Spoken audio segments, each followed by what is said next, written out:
Alô, Bistrolovers! Estamos aqui para mais um episódio do Bons Encontros, o nosso Bistropods. E hoje vamos falar de um tema relevante, a maturidade. Para começar, trago alguns dados interessantes. Segundo uma pesquisa recente da Ernst Young e da Maturi, vivemos hoje uma realidade na qual as baixas taxas de mortalidade precoce, as melhores condições de vida e a redução da natalidade aceleram o envelhecimento da população. Hoje, 26% da população tem mais de 50 anos e até 2040, 57% da força de trabalho terá em média 45 anos. Ou seja, 45 mais, 50 mais ou 60 mais representam a população que mais cresce no mundo. Frente a essa realidade, algumas questões se apresentam. Será que estamos preparados para esse futuro? Será que o etarismo está enraizado ou já temos avanços e uma maior consciência social? Será que a longevidade tem espaço no mercado de trabalho? Mas eu queria fazer aqui um recorte, trazer o conceito de etarismo, que eu acho que é importante. E segundo a ONU, o que significa o etarismo? Estereótipos, como pensamos, preconceito, como nos sentimos, e discriminação, como agimos, em relação a pessoas com base na sua idade. Mas de volta aos serais, uma coisa é certa: seja quais forem os avanços, a maturidade e a longevidade são desafios globais, que requerem atenção em todos os âmbitos da sociedade.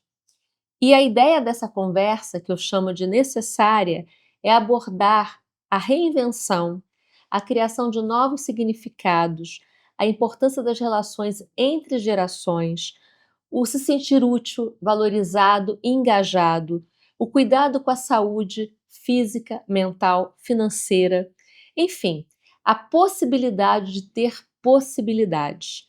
Tudo isso com especial recorte ao contexto do mundo do trabalho. Antes de começar, vamos às apresentações.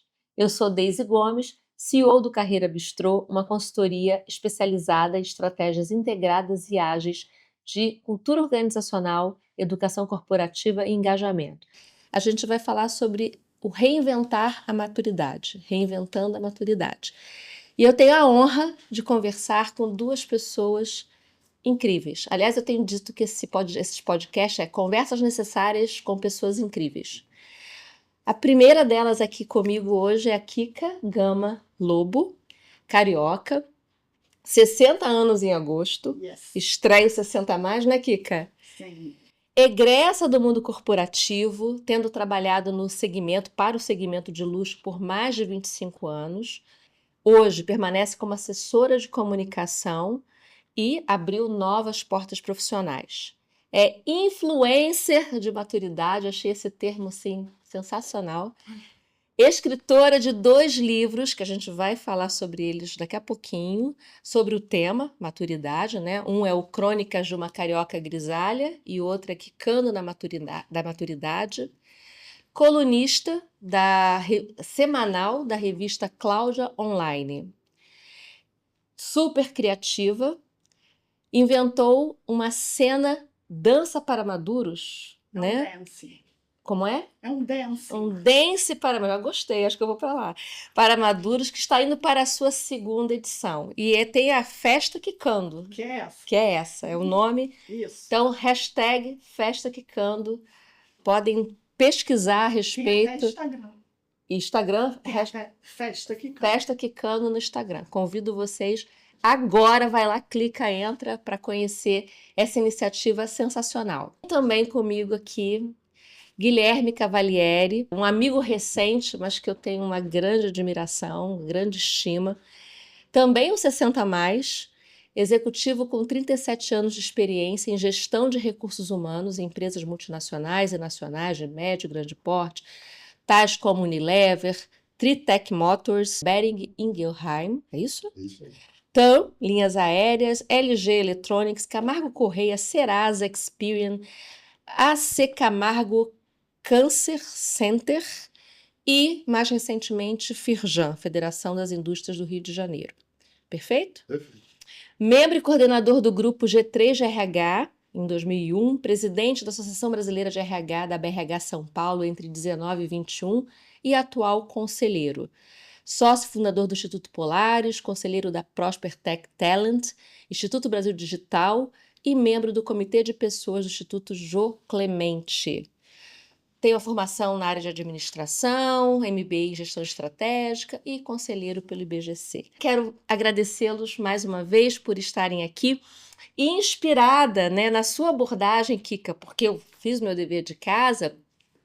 Apesar de saber que não vamos falar do lado cor-de-rosa da maturidade, você usa essa expressão da longevidade, desejo que o nosso papo para o nosso bem-estar seja generoso, né? Inspirador também para quem está nos assistindo, porque sem dúvida é um desafio, né? Para quem está na maturidade. Então vamos falar também com muita generosidade sobre esse momento de vida.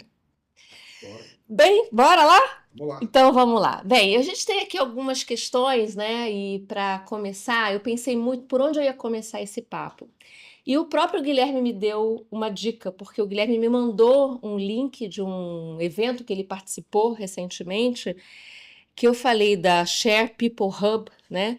Conference. E eu falei, puxa, que legal, né? Então eu vou pegar esse gancho do Guilherme para começar nossa conversa. Que ele foi convidado a moderar um painel promovido, né, exatamente pela Share People Hub, o Conference 2024, com o tema longevidade e os impactos para as políticas de RH. Estamos prontos para lidar com esse desafio? Essa era a pergunta. E achei tão legal, porque tem tudo a ver com o que a gente vai conversar aqui hoje, né? E eu peguei carona nisso, e a minha pergunta, Guilherme, para estrear aqui o nosso papo é: estamos prontos para lidar com o tema da diversidade etária e a longevidade nas empresas, no mercado de trabalho? E na sua visão, depois eu quero ouvir Kika, quais são os desafios que ainda temos, mas quais são os avanços, né? Numa agenda positiva também, quais são os avanços? Joia, poxa, que bom, né? Que bom a gente estar junto aqui. Muito Obrigado, bom. Deise, um prazer, viu, Kika, te conhecer pessoalmente.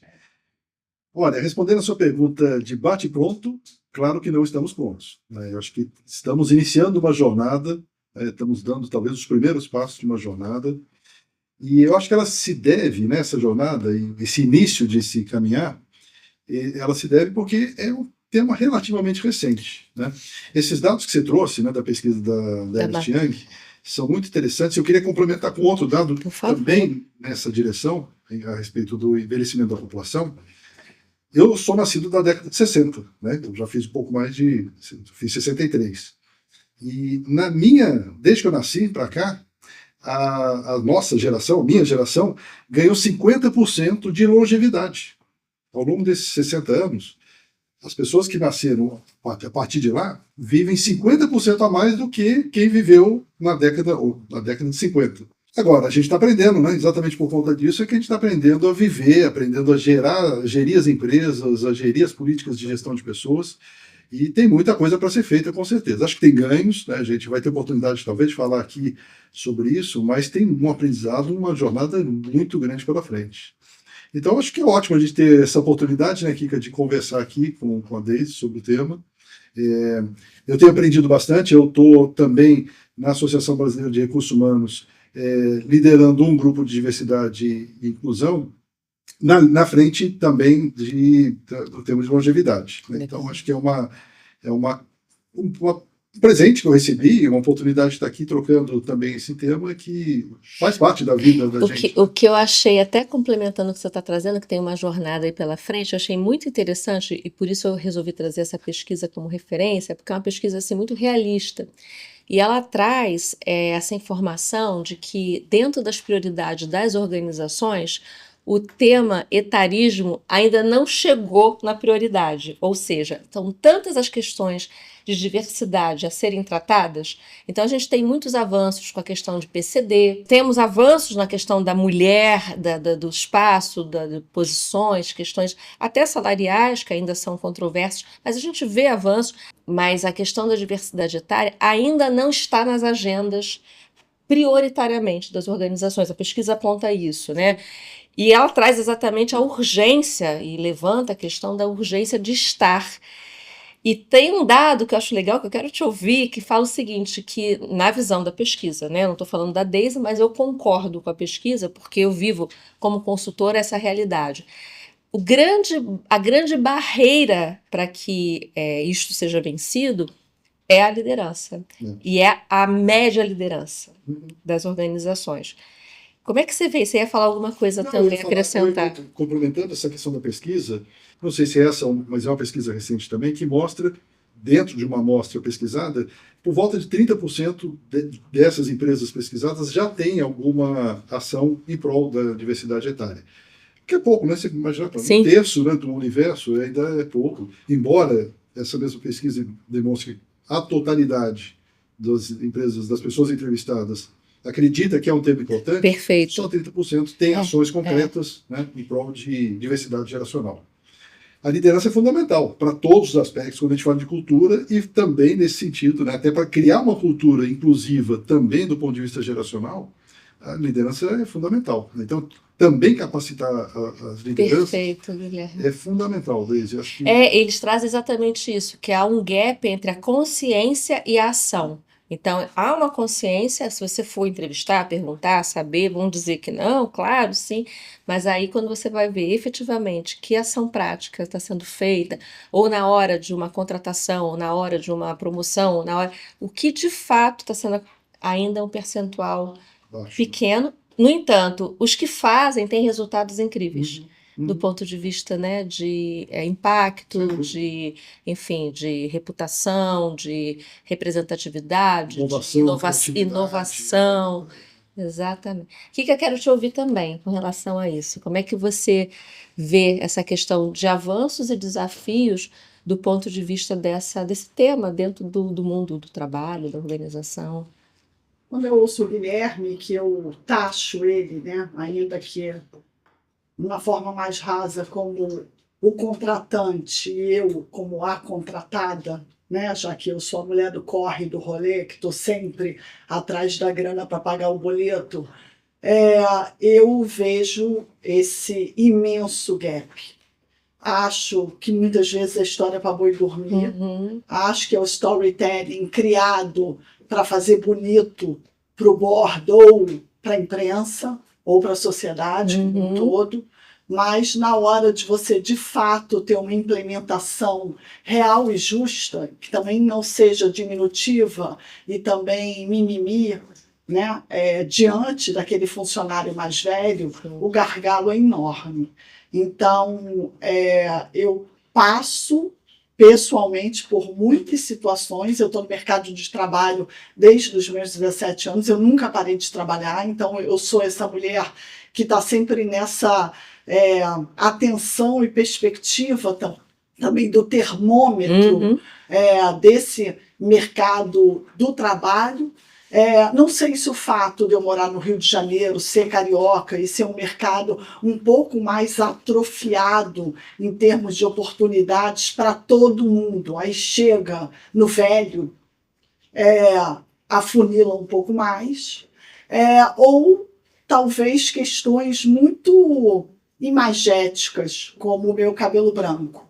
Então eu acho que quando eu chego numa entrevista de trabalho, e já passei por isso, e por mais que eu tenha pares que pareçam 45 mais, 52, 58, mas eu já, né, a pé na porta, com o cabelo que chega antes de mim, eu acho que o etarismo, o preconceito da idade brota no olhar. Já essa é a primeira coisa. Depois eu acho que essas empresas que fazem o dever de casa, e ainda que com avanços, ainda, né, que ele que está no mercado debatendo, né, as políticas de RH, diferente do meu achismo, porque o meu é apenas um achismo e às vezes com revolta, o que também dá uma atrofia no olhar. Você fica puta, então você não consegue ver a figura toda. Eu celebro, né? Eu celebro que existam avanços, mas cadê? Ainda não estão tão visíveis, né? Talvez seja... Não, eu também acho que eu me coloco muito no teu lugar da celebração, assim, novamente, eu vejo ainda iniciativas tímidas, né? Eu quero ser assim, esperançosa, eu não estou sendo otimista, estou sendo esperançosa. Eu vejo iniciativas ainda tímidas em relação a movimentos mais consolidados, mais com impacto maior, né? Não, e Deise, eu queria, desculpa Por cortar, favor. mas eu acho que a novidade da discussão da longevidade, já que o papo é recente, fez com que também houvesse um interesse muito grande por esse novo, né? Perfeito. E aí eu faço duas leituras. Uma, que todas as discussões anteriores da pessoa com deficiência, da pessoa preta, da pessoa gay, né, ou qualquer tipo, da mulher, de qualquer minoria acentuada, fez um trabalho prévio para esse caminho de debater a longevidade. Então, eu me sinto cota, não acho ruim esse lugar, não me sinto diminuída e até acho que dou uma carteirada na cota. Eu quero mais incentivar. Então, por exemplo, recentemente eu vi que o governo abriu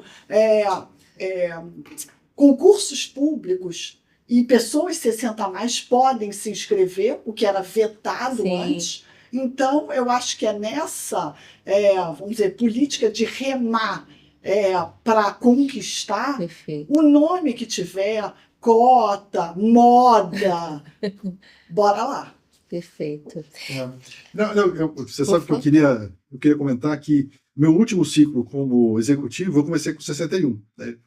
Me contrataram com 61 e em nenhum momento senti qualquer tipo de preocupação em relação a isso. Mas eu já senti uma vez, numa entrevista de emprego, onde uma pessoa perguntou a minha idade, perguntou, mas será que você vai ter energia para esse cargo, né? E ali claramente tinha assim um tom de preconceito, né, impressionante. E eu também queria fazer um outro recorte. Eu ouvi o seu currículo. A gente ouviu. O conjunto da obra é perfeito. Talvez uma pessoa que tenha tido um hiato, um momento em que aquilo não deu certo e ela precisou ficar 10 anos parado. Se você volta para o mercado de trabalho aos 45, você já é invisível. É tipo assim, o que você está fazendo aqui? Então, eu acho que você também, vamos dizer, se beneficia de ter combatido o bom combate e ter ficado no caminho. E aí, quando a mulher olha teu currículo, por mais que ela tenha esse viés, né, pra gente, bem doído, né? Porque, de repente, isso na fala dela é normal. A mulher nem sentiu nada, né? Mas aquilo dói. Eu penso muito nessa pessoa, sobretudo nessa mulher carioca, 40 a mais, 1000 perrengues, pandemia, né? Passou muita coisa, e aí o que não teve um currículo corporativo brilhante, que ela tenta uma colocação CLT, sobretudo, né? Porque empreender, né, tudo lindo, bora lá. E a história acabou de dormir também, né? Porque na maturidade, você começar um business, vou ficar milionária, sobretudo o infoproduto, que todo mundo hoje tem alguma coisa na internet, para rodar demora. Então eu sinto também que o mais velho opta por um trabalho mais convencional, por mais que ganhe menos, mas dia 2 o salário está na conta. E aí não consegue avançar. Agora, deixa eu pegar um gancho, porque assim, acho que você está trazendo questões super sensíveis, que eu concordo, dessas dificuldades, desses espaços, né? Desse degrau aí para se subir, para se. Mas ao mesmo tempo, até olhando para a tua experiência, né? E a gente conversou, você trouxe nos seus livros, você retrata isso com muita verdade, né? Aliás, eu adorei, né? Que você se coloca como uma rebelde por natureza, uma verve ácida e bem-humorada, que é isso mesmo, né? E especialmente nos temas da maturidade. Apesar de todas as dificuldades vividas, ou enfim, né, perrengues, você se reinventou muitas vezes, você traz você relata, né, a criação de novos papéis na sua vida. Então eu queria entender um pouco isso, no sentido, claro que certamente teve dores teve momentos muito difíceis, mas também deve ter tido muitas descobertas, né? Porque até quando eu fiz a apresentação aqui que eu falei, influência da maturidade, um lugar que você ocupou ali que não existia, que desocupado, né? E eu vejo na sua história muito isso. Você até fala assim, no teu livro, que o susto do envelhecimento, né, também traz um ressignificar do caminhar. Então, eu queria explorar isso, que eu achei, ao mesmo tempo, difícil, mas ao mesmo tempo extremamente corajoso da sua parte. Não foi o mundo do trabalho que me levou a isso. Foi, assim, a vida. Então, o fato de eu ter tido uma doença grave fez com que esse propósito de vida, essa bússola, esse novo rumo, esse o que fazer, quando a morte bate na tua porta e você entende o poder do finito, você coloca ou tenta colocar o pingo nos is, né?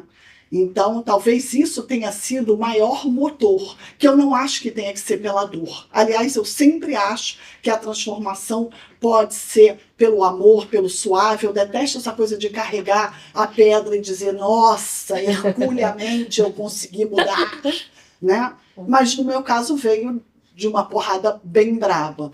E um downgrade financeiro grande, a minha vida ficou ruim de grana na maturidade, e eu acho que esse exercício macabro de morte e grana, eu acho que esse duelar com a vida civil nesses dois sentidos, que são pilares fundamentais, porque não vai, se não tiver saúde, não anda, se não tiver, né, alguma coisa, não come. Claro, então, eu acho que esse acordar veio muito desse tranco.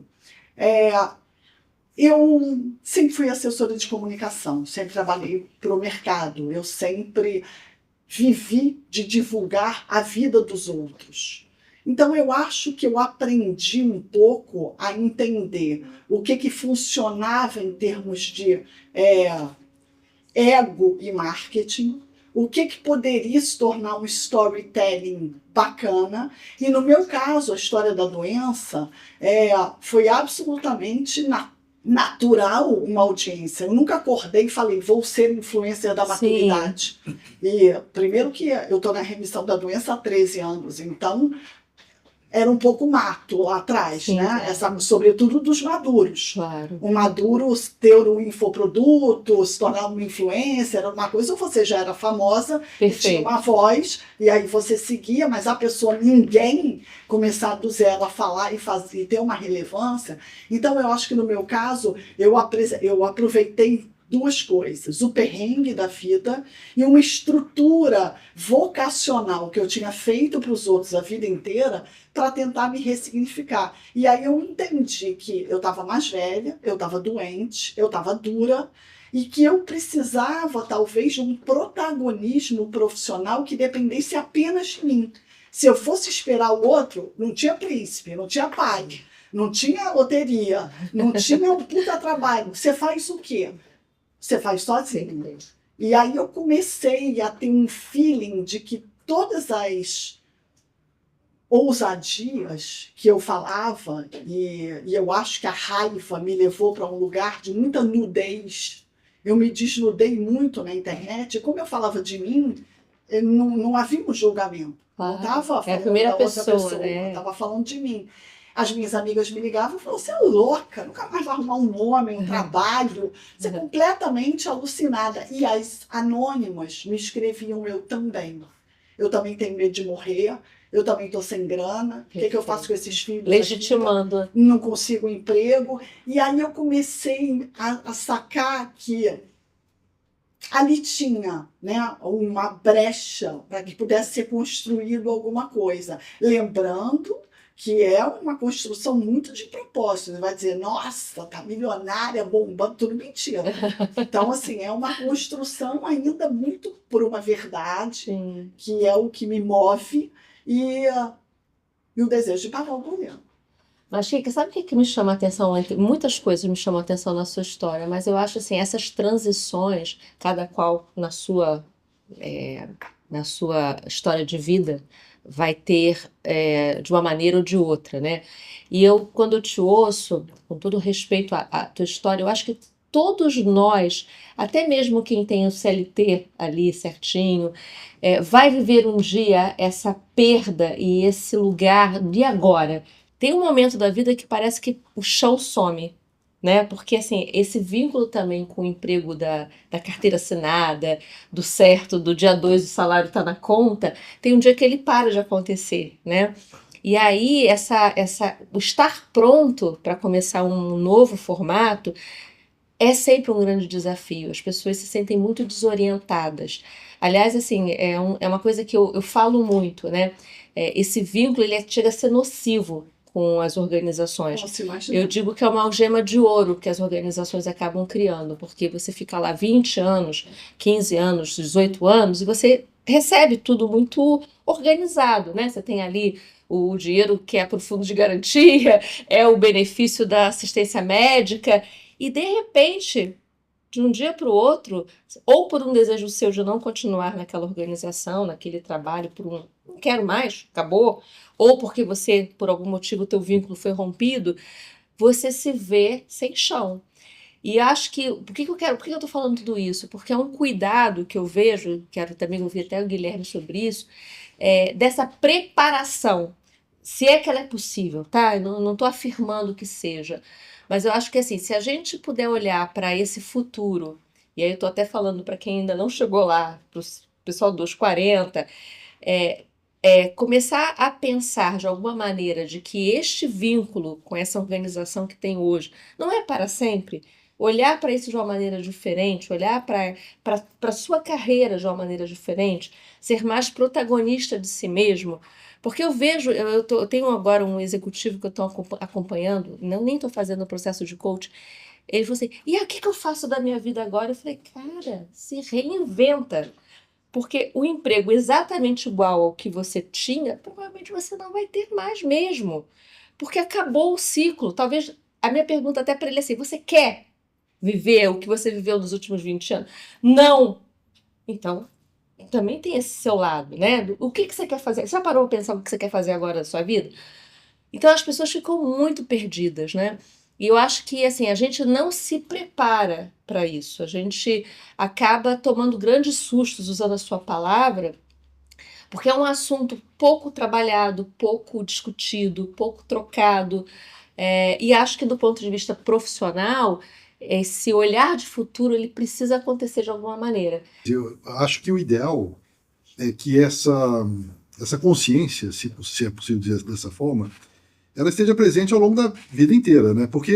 E não só no final. Né? Pois é isso que eu quero dizer, exato. Ocorre ao longo da vida, né? Então, assim, você está dentro de uma organização e tentar fazer leituras dos sinais, né, do que está acontecendo. Exato, Guilherme. Dentro de você mesmo e com o entorno, será que não é o momento de eu mudar? Será que eu não estou recebendo sinais da organização de que está esgotando esse meu ciclo aqui?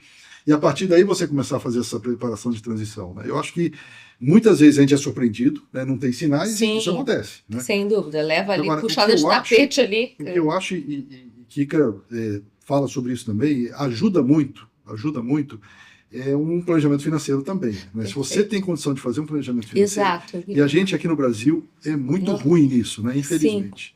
Sim. Eu morei 2 anos e meio fora do Brasil, e eu via lá como morei nos Estados Unidos e como os americanos colocam essa questão do planejamento financeiro de uma maneira assim muito precoce na vida deles. Né? Então o cara começando a carreira, ele sabe que o filho nasce já investe já sabe tem que investir porque vai estudar na faculdade, depois que vai sair, a hora que vai sair de casa, etc.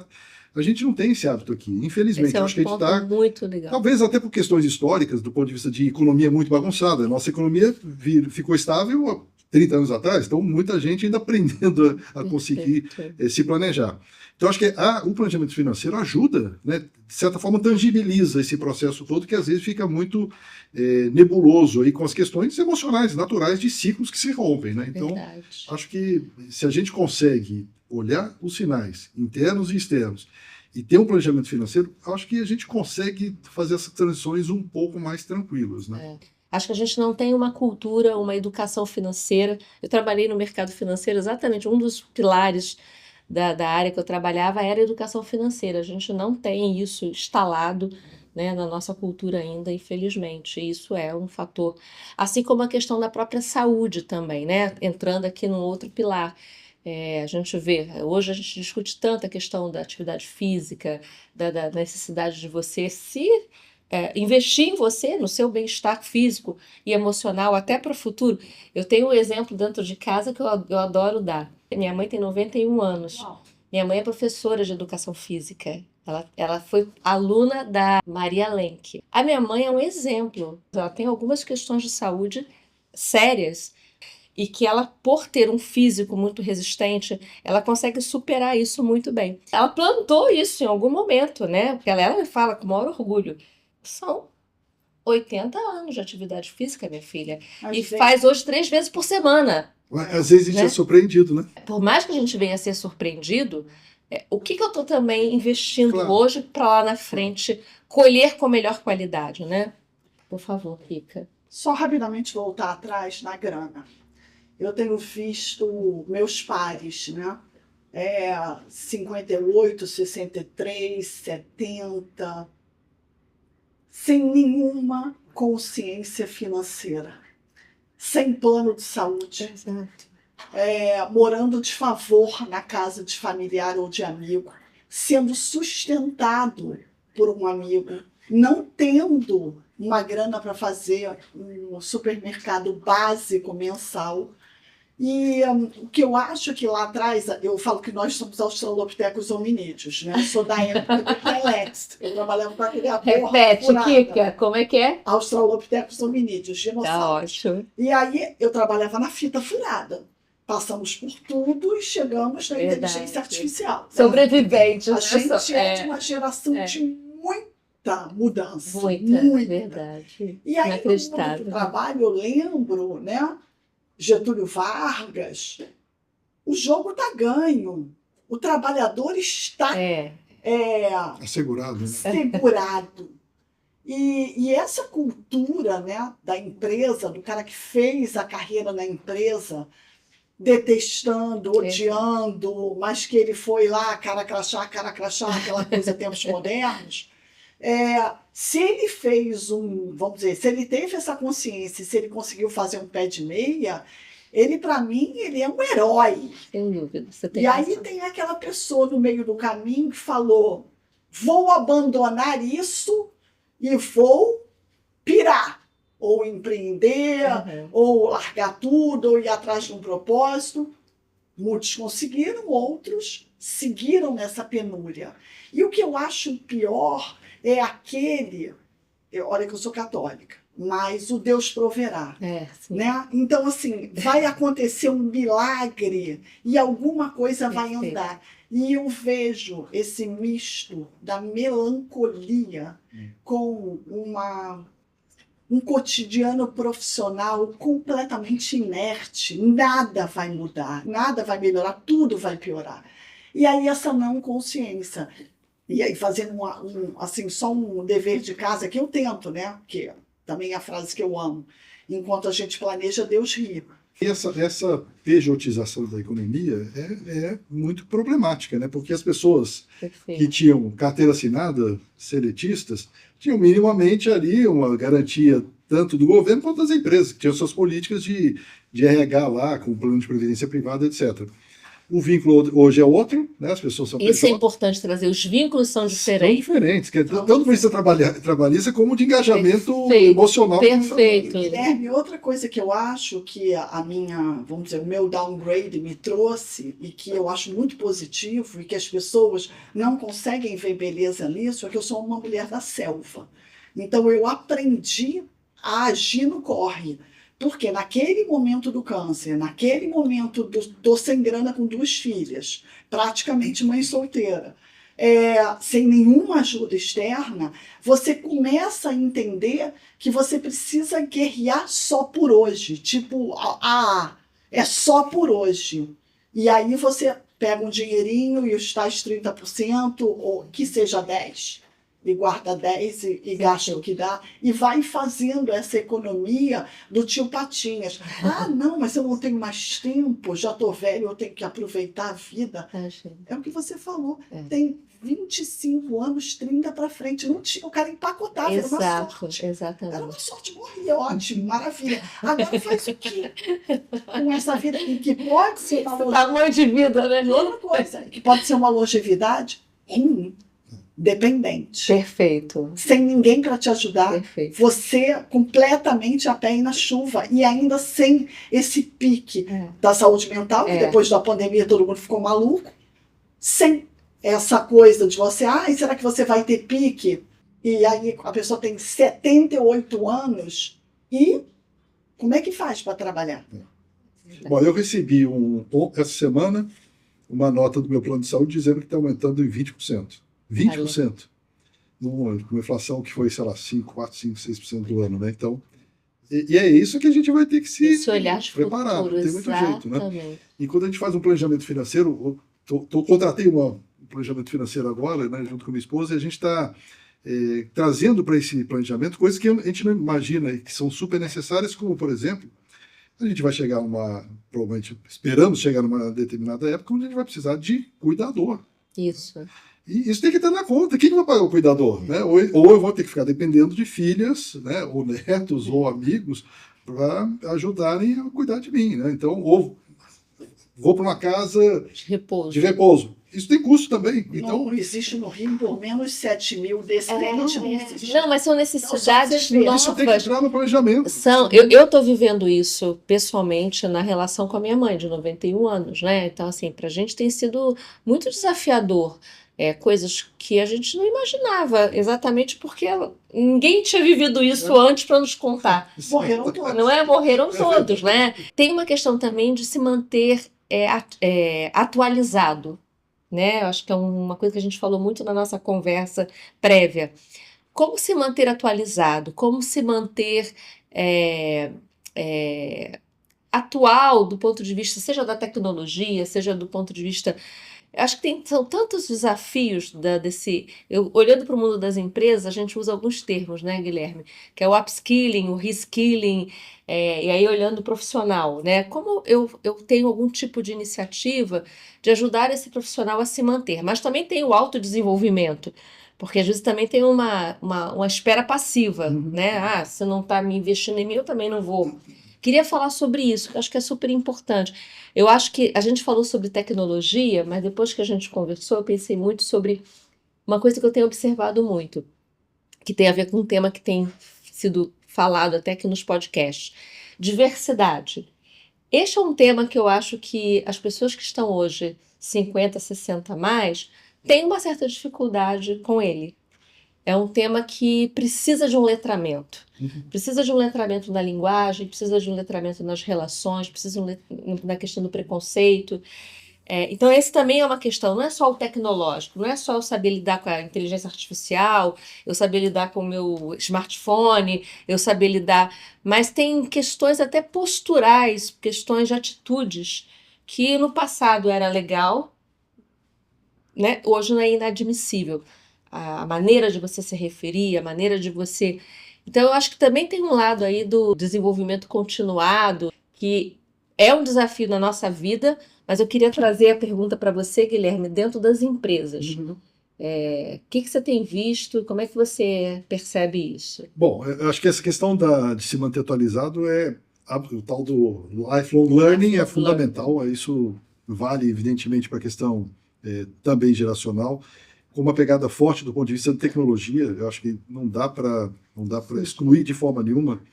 Muito embora eu acho que a tecnologia tem aí uma característica dupla, né? Uma onde ela traz o desafio, mas ela também traz a oportunidade das pessoas se manterem conectadas. Eu acho que é um bom tema para exatamente incentivar a conversa intergeracional, né? Então, quando a gente fala dessa questão aí de mentoria, né? Ou a mentoria reversa, isso é bem o legal, jovem para conversar com quem tem mais idade, por exemplo, sobre tecnologia, né? Isso é possível, muitas empresas estão fazendo, e eu acho que ajuda muito, né, nessa questão do reskilling, né? Trazer uma competência, uma habilidade nova para o repertório, né, nossa, né, de quem tem mais de 50 ou 60 anos. Então, acho que essas são possibilidades. Felizmente, muitas empresas já estão fazendo. Claro, temos que evoluir muito. Você comentou no começo da nossa conversa sobre a preparação da liderança, que é também fundamental. A liderança tem que entender, passa por um letramento, sem dúvida nenhuma, que é entender que mundo é esse, né, Exato. dos 50 e 60 a mais, e como é que eu vou, enquanto líder, se eu tenho 30, 40, liderar alguém que tem 50, 60 anos. Né? Então, que é um diálogo diferente, que são ritmos diferentes, que são competências diferentes, né? Mas que, se bem aproveitadas, traz uma diversidade muito bacana. Né? Eu acho que isso, eu sou muito convencido de que essa é um futuro bacana, que a gente pode e está começando a construir aí pela frente, sabe? Interessante. Quando eu falei da questão um dos temas, que é além da tecnologia, eu vejo que esse letramento é em várias áreas, né? Por isso que eu falei a questão da diversidade. Eu vejo uma necessidade muito grande de letramento em diversidade. Porque você ainda ouve absurdos, sabe? Assim, coisas assim que você fala inadmissíveis, que trazem as microagressões, que trazem os preconceitos, né? E que se você não orientar... Tem uma colega que talvez você conheça também, a Georgette Lemos, que ela já lida com essa questão da diversidade racial já há muitos anos, e ela tem uma fala que é muito interessante. Ela fala assim, olha, não tem mais desculpa. Quer dizer, a gente já está falando disso já há muito tempo, então você tem que se letrar, tem que entender para evitar esse tipo de coisa. E é verdade. Claro que a gente está sempre aprendendo, e cada dia a gente tem que se cuidar para evitar microagressões, mas a gente tem que estar atento e aberto para poder incorporar um novo mundo, né? Então, não dá para ficar só dizendo, poxa, eu sou de uma outra geração. Não, é exatamente esse é o ponto. Às vezes essa desculpa é usada, né? Mas na minha geração, não.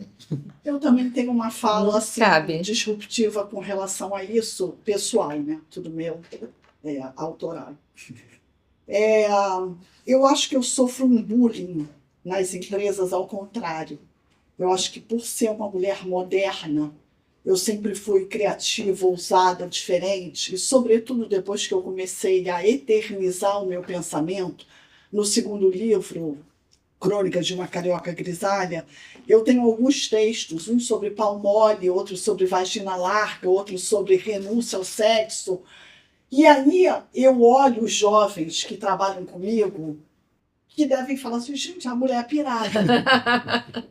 E isso também traz, eu acho que uma agressão meio velada, primeiro, por isso não ser crível, né? Como quem diz, quer chocar, e não é por aí. Não. Até porque eu falo que eu tenho cara de camafeu e mulher normal, responsável. Eu não faço a linha maluca. Os meus pensamentos são ousados porque eu retiro boa parte dos meus escritos do cotidiano. Eu sou a mulher, como eu falei, do transporte urbano, do corre, do dia a dia. Estou sempre no metrô, no BRT, estou no ônibus, na praia, e eu ouço as falas. E aí eu tento ou trazer para um ambiente sênior, né, da idade, ou mesmo pelo que eu ouço das mulheres. E outra é a história da tecnologia. As minhas filhas falam uma coisa que eu amo, que é assim, uma frase reducionista. Vai no YouTube e aprende o tal tutorial. Antes era o Google, agora é o YouTube. Como se eu pergunto alguma coisa que parece difícil, vai no YouTube e aprende sozinha. Então, esse faça você mesmo, esse se vira, é novo para os 60 a mais. É verdade. É novo. E eu acho que as pessoas têm que correr atrás do tempo. Perfeito. Então, eu me incluo nessa ousadia do pensar e acho que essa pessoa mais velha, ela tem que sim fazer um esforço para se atualizar, mesmo que ele não concorde. Todas. Não concordo. Todas. Tudo bem, não concorda. Mas assim, ouve, aprende, tenta entender. Eu gosto muito dessa sua colocação. Aliás, eu tenho tido baixa tolerância às vezes para isso. Assim, às vezes em conversas de grupos, pessoas conhecidas falam, eu acho isso um mimimi. É uma tendência, uma sinaleira de uma tendência. Não é um mimimi. Fique atento ao que está acontecendo. Você não precisa concordar, mas não é um mimimi. né? Pergunta, quando eu ouço isso, uma vez eu ouvi e para mim calou exatamente. Falou assim: não, isso é muito chato. A pergunta assim: é chato para quem? Isso, né? Se é para você, Para você. será que é para outra, Pro para outro. uma minoria? Exato, Então, para o outro é um espaço, é um lugar, chato é uma pra quem? necessidade, né? A gente não está enxergando. Às vezes o que você está achando mimimi para o outro é. Eu tenho uma fala interessante que o etarismo vale também para o jovem. Ah, sim, É boa, interessante. bom Porque, assim, ponto. será que ele vai dar conta? Será que ele não é muito Muito. jovem? Então, isso é uma coisa. Vale Muito. pro idoso também. Eu acho que você trouxe um ponto muito legal, Guilherme, porque às vezes a gente associa o etarismo ao idoso, né? Mas o etarismo é em qualquer faixa etária, né? De achar que também é um lado assim. E ele é bem penalizado, o jovem, né? muito. E tá bem tonto aí. É verdade. Porque Fica. eu acho que mal ou bem a gente foi colocado numa moldura lá atrás e houve um amparo. Uhum. Eu sinto um desamparo completo do Estado, das empresas. Eu acho que esse tudo pode também Sim, leva sim. a uma piração completa. Acho que as redes sociais, como Concordo. estrutura profissional muito difícil, e a pessoa vem de uma facilidade incrível, né? Que você vai entrar nesse mundo do infoproduto e você vai fazer 6 em 7, Perfeito. você tem 100 mil em 7 dias, e todos os coaches aí, dos webinários da vida, quando eu olho, eu falo, É fantasioso, né?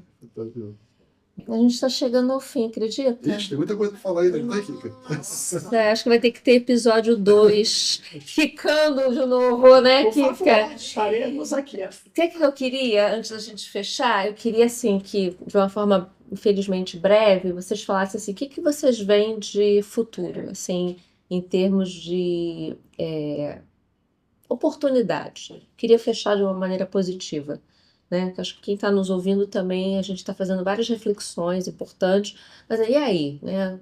Ou alguma dica para quem está nos ouvindo que está nessa faixa 50 mais, 45 mais, que a gente possa falar, olha, preste atenção nisso, se liga nisso. Então, assim, um pouco de uma dica de alguma coisa que a gente acha relevante trazer para esse público. A gente já falou várias, mas se vocês pudessem destacar. Quer começar, Kika?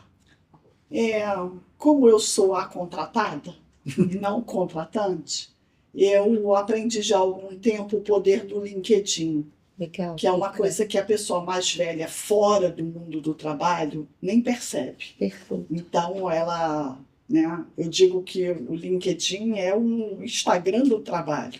Exato. Colocar as suas pensatas, ser ativo ali, ter um perfil atualizado, trocar, procurar os amigos do passado. Outra é falar com as pessoas que você está precisando de emprego. Eu acho que o poder da vulnerabilidade nesse momento, não há outra maneira. E as outras pessoas vão entender. Você não vai parecer uma pessoa, vamos dizer, dessituada, porque ou a pessoa, o teu ouvinte, já passou ou vai passar pelo tal do vale de lágrimas que você falou aí. Então, é falar, estou precisando de emprego, preciso de uma colocação. Outra também é entender que nada será como antes, então não tem o CLT com todas as benesses, pode esquecer isso. E eu acho que o mais importante é o faça você mesmo, o que der para fazer. É o brigadeiro, é o bolo, é o Uber, é o. E aí pegar o teu talento e literalmente colocar para jogo. Com dignidade. Sim, né? É isso. Você falou disso, eu lembrei, o Stepan Ercerzian Pediu emprego. pedindo emprego nas Pediu redes. ontem. E isso. Maravilhoso. Eu também eu achei digno. Guilherme, o que você traz para a gente nesse fechamento? Eu queria assim, trazer uma mensagem para aqueles 70% das 70% das empresas que ainda não estão com ações ligadas à questão de diversidade geracional, né?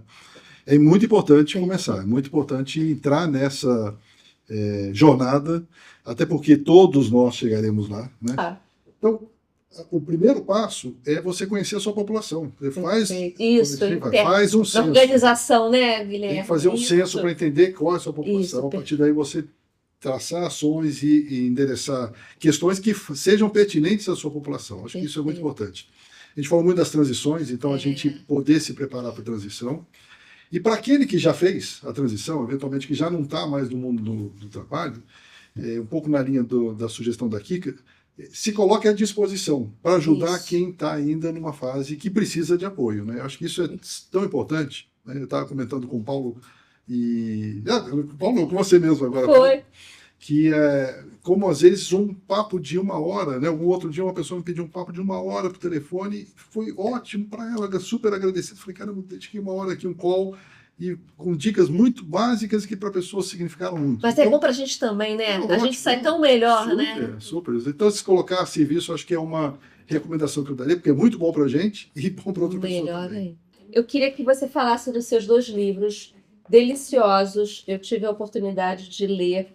Eu li o Quicando na Maturidade essa semana. Esse aqui eu não consegui terminar ainda, mas já li algumas crônicas e achei incrível. Eu queria que você falasse deles, enfim, divulgasse, por favor. O Quicando na Maturidade é um livro de autoajuda, a história da minha vida, do meu tombo e da minha ressignificação, como é que eu transformei tropeço em alavanca. E aqui é um livro em primeira pessoa, a letra é grande, porque a pessoa não enxerga. Tem um monte de exercício, tem pessoas expert nas áreas, né, que eu falo, até porque eu não tenho titularidade nenhuma. E eu acho muito chato a cagação de regra, dizer, olha, faça assim que vai dar certo. Mas é a minha história e eu acho o livro super potente. Crônicas de uma Carioca Grisalha, escrevia no transporte público com muita raiva, com muita serenidade, alternando dias sim, dias não. É um livro mega divertido, onde eu literalmente me desnudo e o pensamento é muito livre. Eu queria que fosse um livro de bolso, que ele ficasse estragado, que a pessoa pudesse sublinhar, que ele coubesse na bolsa. E é isso, acho que vocês vão curtir. Editora Lacre e a venda pelo Amazon, pelo Brasil inteiro, ou no Rio de Janeiro, na Travessa, na Argumento e na Janela. Recomendo demais, viu? Aliás, a gente depois aqui do podcast vai ter sessão de autógrafos. Já estamos Não com os é? nossos aqui. Guilherme, como é que você quer se despedir? Quero agradecer muito, te dar os parabéns desde Imagina. esse outro ciclo que você abriu na sua vida, muito bacana. Acho que é um exemplo aqui de preparação, de planejamento para a gente poder fazer essa travessia com mais serenidade e tranquilidade. E muito bom conhecer a Kika. Estou com os livros aqui, vou pegar daqui a pouquinho o autógrafo e quero começar a ler. Quero lançar em São Paulo também. Então tá bom, então vamos lá. Obrigado. Bem, eu estou saindo daqui preenchida, feliz, né? Eu achei que foi um papo delicioso, provocativo, reflexivo. E eu sempre termino, gente, eu adoro poesia, sabe? Não escrevo, mas sou uma grande consumidora de poesia. Então, além dos livros da Kika, aliás, são 2 coisas. Antes de falar da poesia, eu quero também dar uma dica, mas vou falar da dica e da poesia. Além dos livros da Kika que já foram apresentados, eu recomendo esse livro aqui, que tem sido o meu livro meio que de cabeceira. Eu comprei recentemente e eu tô achando ele sensacional, porque ele traz O Bom da Idade, do Daniel J. Levitan. Ele fala sobre todos os assuntos da maturidade. Saúde, grana, carreira, relacionamentos, networking. Achei muito legal, né? Então, eu trouxe, porque é o que eu estou lendo no momento. E, como eu falei, eu sempre... aliás, até para falar aqui do livro, ele fala muito sobre que o envelhecimento, só para voltar, o envelhecimento não está associado a debilidade e infelicidade, nem é sinônimo de declínio, mas é um estágio que traz exigências e para a qual devemos nos preparar. Achei muito bonita essa fala, né? Achei muito... Não é? Lacrou? Também achei. E, como eu sempre termino com uma poesia, eu fui catar uma poesia que tivesse a ver com o tema. E fui longe, e fui conhecer uma poeta que eu não conhecia, não sei se vocês conhecem, que é a Lara Lemos, que é uma poeta brasileira, jornalista, que viveu muito a questão da ditadura militar. E ela tem uma obra chamada Adaga Lavrada. E em 81 ela publicou esse poema, que eu espero ser capaz de interpretar, que se chama Matura Idade. E eu achei lindo. Ele fala assim, deixa eu me concentrar aqui, depois se não ficar bom eu leio de novo. Já não receio meu avesso de medos. Distingo as coisas em sua proposta exata. E sei, cada ser possui justa medida. Já não almejo o que me foi negado. Prossigo a caminhada, colhendo o que me coube consoante o chão lavrado. Sabe tudo. Lindo, né? Lindo. Sabe E tudo. parabéns pela interpretação. Ai, obrigada. Eu amo poesia. Termino aqui mais um podcast, um videocast Bistropods, com a presença ilustre e Obrigado. com muito carinho com esses dois protagonistas aqui. Muito obrigada. Adoramos. E vamos fazer o 2. Vai. Obrigada. Obrigado.